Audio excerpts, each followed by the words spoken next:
नमस्कार, स्वागत है आप सभी का सक्सेस स्टेप्स के यूट्यूब चैनल में।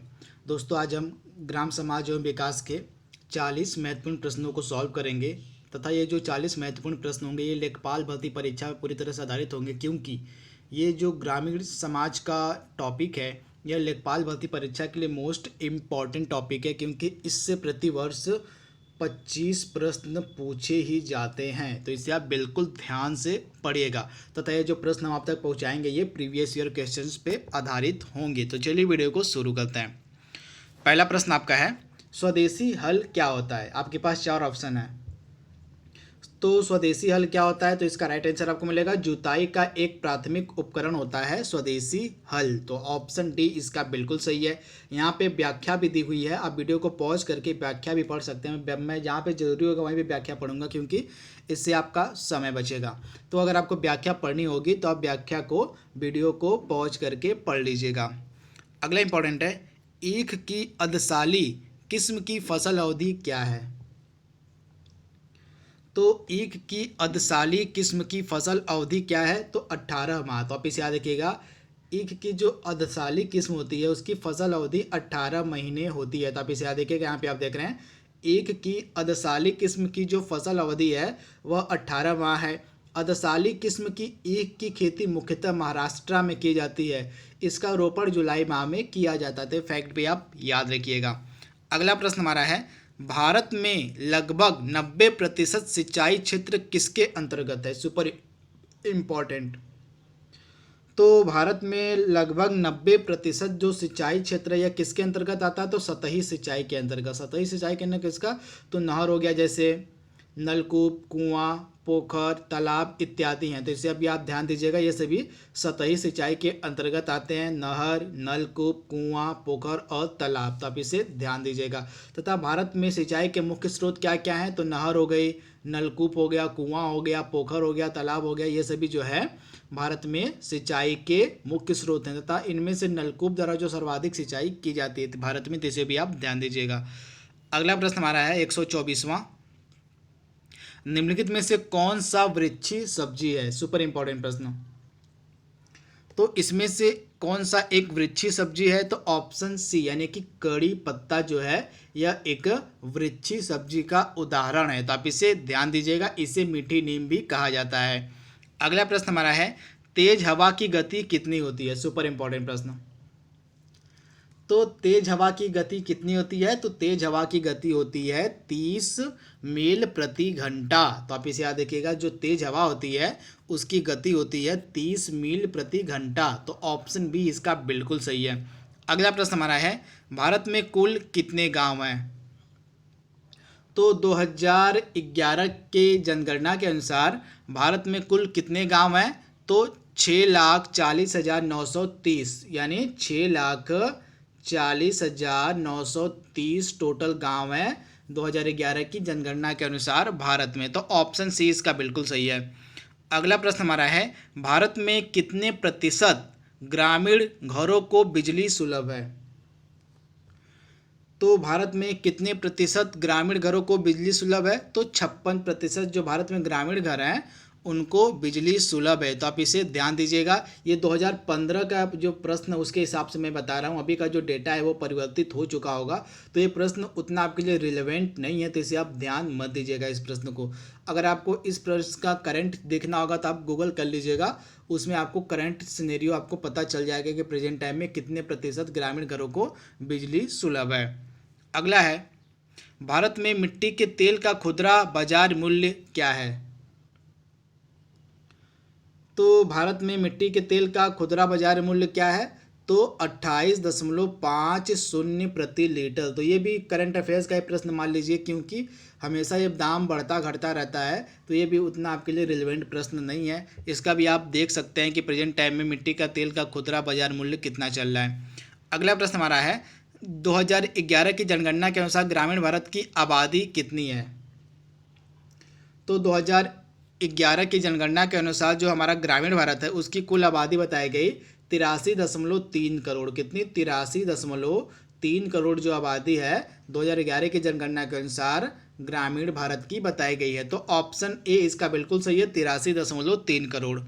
यहाँ पे आप देख रहे हैं जनगणना 2011 के अनुसार ग्रामीण भारत की आबादी टोटल 83.3 करोड़ है, जो भारत की कुल आबादी का 68.89% है। जनगणना 2011 के अनुसार शहरी यानी नगरी भारत की आबादी टोटल बताई गई 37.37 करोड़, जो कि भारत की कुल आबादी का 31.16% है। तो ये फैक्ट भी आप याद रखिएगा।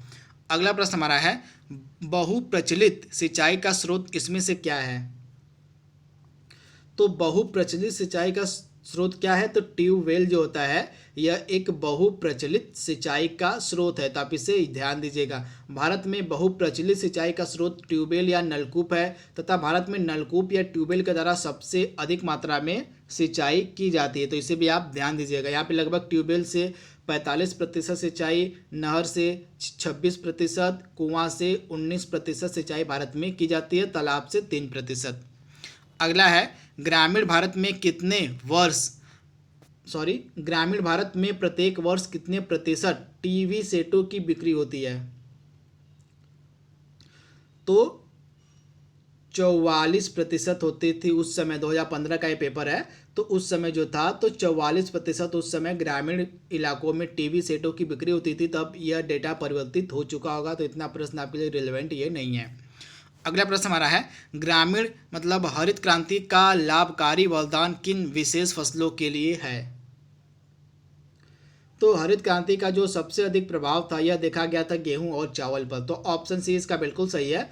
हरित क्रांति का जो प्रभाव था यह गेहूं और चावल पर देखा गया था। भारत में हरित क्रांति के जनक कौन माने जाते हैं? तो एम.एस. स्वामीनाथन। आप याद देखिएगा, भारत में एम.एस. स्वामीनाथन को हरित क्रांति का जनक माना जाता है। और विश्व में हरित क्रांति के जनक कौन माने जाते हैं? तो विश्व में हरित क्रांति के जनक माने जाते हैं नॉर्मन बोरलॉग। तो दोनों आपको याद रखना है। अगला प्रश्न हमारा है, ग्रामीण भारत में सर्प की कौन सी प्रजाति अधिक संकट में है? आपको बताना है। तो ग्रामीण भारत में सर्प की कौन सी प्रजाति अधिक संकट में है? तो रसेल वाइपर।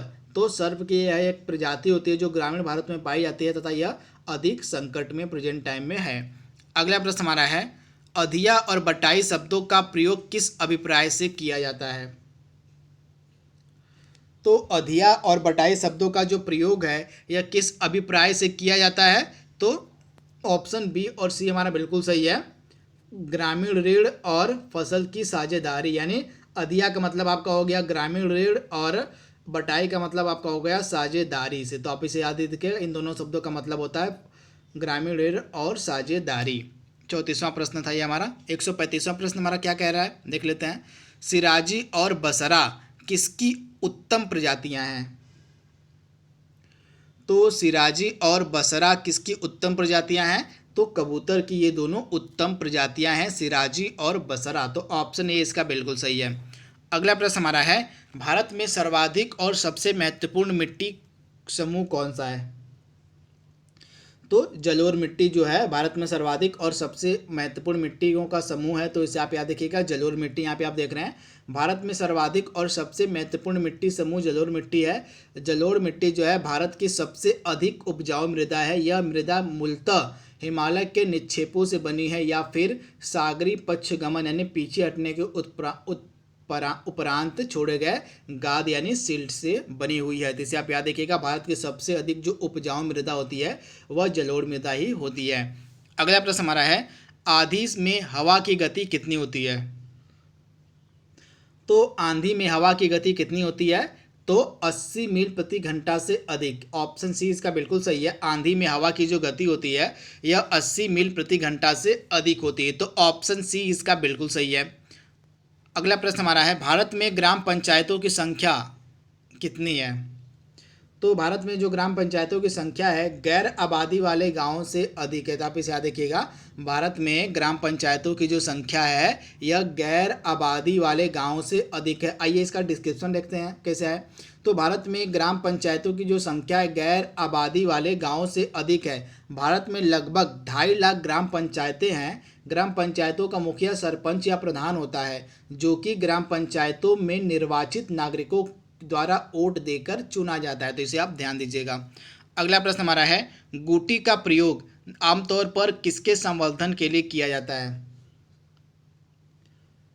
तो तो गूटी का जो प्रयोग है आमतौर पर किसके संवर्धन के लिए किया जाता है, तो लीची, यानी ऑप्शन इसका ए बिल्कुल सही है। लीची के संवर्धन के लिए जो है गूटी का प्रयोग किया जाता है, तो ऑप्शन इसका ए बिल्कुल सही है, लीची। अगला प्रश्न हमारा, केंद्रीय आलू अनुसंधान संस्थान कहाँ स्थित है? तो केंद्रीय आलू अनुसंधान संस्थान आपको मिलेगा शिमला में। तो आप इसे याद रखिएगा, शिमला में 1995 में इसकी स्थापना की गई थी, केंद्रीय आलू अनुसंधान संस्थान की। अगला प्रश्न हमारा है, उत्तर प्रदेश का मलिहाबाद किस लिए प्रसिद्ध है?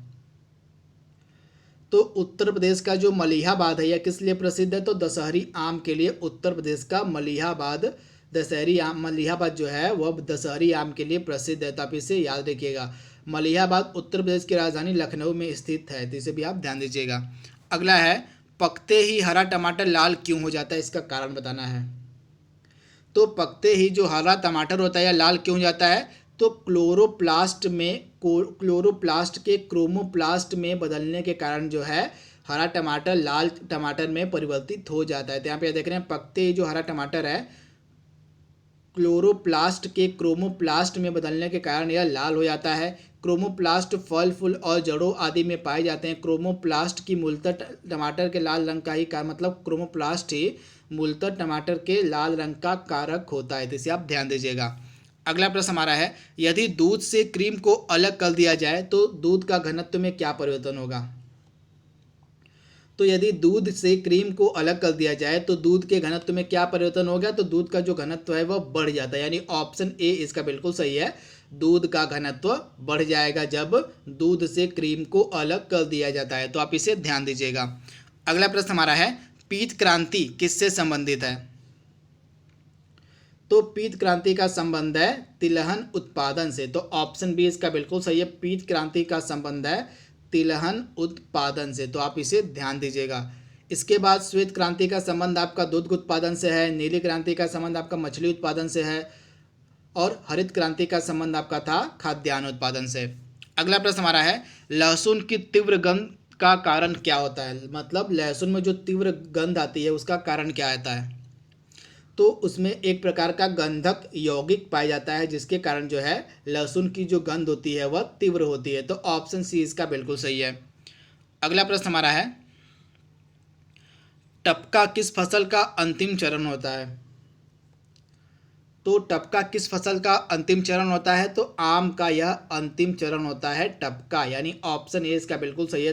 टपका जो है आम की फसल का अंतिम चरण होता है। जब आम पकने पर टपक जाता है तो उसे टपका या सीकर कहा जाता है, तो इसे भी आप ध्यान दीजिएगा। अगला प्रश्न हमारा है, भारत में आबादी वाले गांवों की कुल संख्या कितनी है? तो भारत में आबादी वाले गांवों की कुल संख्या कितनी है? 5,97,464। भारत में आबादी वाले गांव की कुल संख्या है 5,97,464। तो आप इसे याद रखिएगा। इसमें से गैर आबादी वाले गांव की कुल संख्या कितनी है? तो 43,466। तो इसे भी आप ध्यान दीजिएगा। तथा भारत में कुल गांव कितने हैं? तो 6,40,930। तो इसे भी आप ध्यान दीजिएगा। भारत में कुल गाँवों की संख्या कितनी है? 6,40,930, जिनमें से मतलब आबादी वाले गांव हैं 5,97,464 और गैर आबादी वाले गांव आपको मिलेंगे 43,466। अगला प्रश्न हमारा है, कच्चे फलों को पकाने के लिए कौन सी गैस प्रयोग में लाई जाती है? तो कच्चे फलों को पकाने के लिए कौन सी गैस प्रयोग में लाई जाती है? तो ईथेन गैस जो है कच्चे फलों को पकाने के लिए प्रयोग में लाई जाती है। अगला प्रश्न हमारा है, भारत के पशु कल्याण बोर्ड का मुख्यालय कहाँ है? तो भारत के पशु कल्याण बोर्ड का मुख्यालय कहाँ पे है? तो चेन्नई में, यानी ऑप्शन डी इसका बिल्कुल सही है। भारत में पशु कल्याण बोर्ड का जो मुख्यालय है यह आपको चेन्नई में मिलेगा, तो इसे आप ध्यान दीजिएगा। अगला प्रश्न हमारा है, निम्नलिखित में से कौन ग्रामीण क्षेत्र का जमीनी कलता धलता है?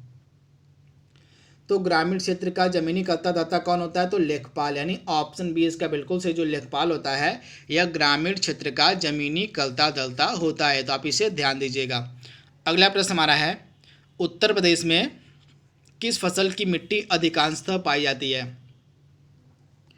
तो उत्तर प्रदेश में किस फसल की मिट्टी अधिकांशतः पाई जाती है? तो जलोढ़ मिट्टी जो है यह अधिकांशतः पाई जाती है उत्तर प्रदेश में। तो जलोढ़ मिट्टी जो है सबसे अधिक मात्रा में उत्तर प्रदेश में जो है जलोढ़ मिट्टी सबसे अधिक मात्रा में पाई जाती है, तो आप इसे ध्यान दीजिएगा। तथा यह भारत की सबसे उपजाऊ मृदा भी होती है जलोढ़ मिट्टी। अगला प्रश्न हमारा है, उत्तर प्रदेश के किस भूभाग में वार्षिक वर्षा सर्वाधिक होती है? तो तराई का जो इलाका है उत्तर प्रदेश का, यहाँ पे सर्वाधिक वर्षा दर्ज की जाती है, तो आप इसे ध्यान दीजिएगा। अगला प्रश्न हमारा है, उत्तर प्रदेश के किन जिलों में पटसन की खेती की जाती है? तो उत्तर प्रदेश के किन जिलों में पटसन की खेती की जाती है? तो देवरिया और गोरखपुर में जो है पटसन की खेती की जाती है। तो ऑप्शन ए इसका बिल्कुल सही है। अगला प्रश्न हमारा है, स्वच्छ भारत अभियान के अंतर्गत वर्ष 2019 ग्रामीण भारत में कितने शौचालय बनाने का लक्ष्य है? तो 2019 तक जो है ग्रामीण भारत में कितने शौचालय बनाने का लक्ष्य था? तो 120 बिलियन शौचालय बनाने का लक्ष्य रखा गया था 2019 तक ग्रामीण भारत में, तो आप इसे ध्यान दीजिएगा। 156वां प्रश्न हमारा है, उत्तर प्रदेश के किस जिले में पुरुषों से महिलाओं का अनुपात सर्वाधिक है? आपको बताना है कि उत्तर प्रदेश का वह कौन सा जिला है जिसमें पुरुषों का जो अनुपात है वह महिलाओं से सर्वाधिक है। तो इस प्रश्न का थोड़ा सा मिसप्रिंट हो गया, तो इसको आप बाद में, मैं इसको कल के वीडियो में आपको मैं इसका आंसर बता दूंगा। तो अगला प्रश्न हमारा कह रहा है, 157वां प्रश्न, ग्रामीण भारत के लिए गरीबी रेखा का आधार निर्धारित किया गया है। तो ₹27 प्रतिदिन की आय पर, मतलब ग्रामीण, यहाँ पे देख रहे हैं सुरेश तेंदुलकर रिपोर्ट के अनुसार ग्रामीण भारत के लिए गरीबी रेखा का जो आधार है ₹27 प्रतिदिन की आय पर। शहरी क्षेत्रों में गरीबी रेखा का आधार ₹33 प्रतिदिन की आय पर रखा गया। मतलब तेंदुलकर रिपोर्ट के अनुसार जो गरीबी रेखा का आधार है ग्रामीण क्षेत्रों में वह ₹27 है और ग्रामीण और शहरी क्षेत्रों में ₹33 है।